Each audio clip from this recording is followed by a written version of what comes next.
course, the peace has been made with a lot of challenges. And I think what is concerning a lot of people now is really if we are going to be able to meet the deadlines. And I think for those deadlines to be met, I think some processes actually really needed to be speeded up. But generally, I think it's a problem of resources. That's what people have been talking about.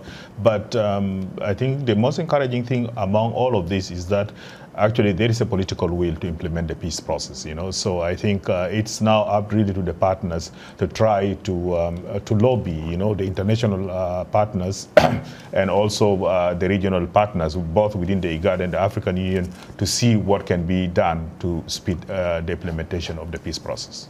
Ambassador Natana, it is very interesting that you actually say that there is the almighty political will for this peace ultimately to actually work.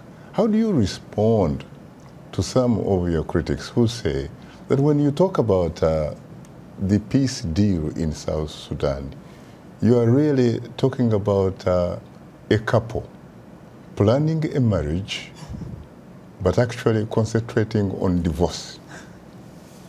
Yeah, I mean, if you just go back, actually, and I think Henry Odor, Honorable, will attest to that, you know, when the negotiations start, this has been a very tedious negotiation that happened, and with a lot of,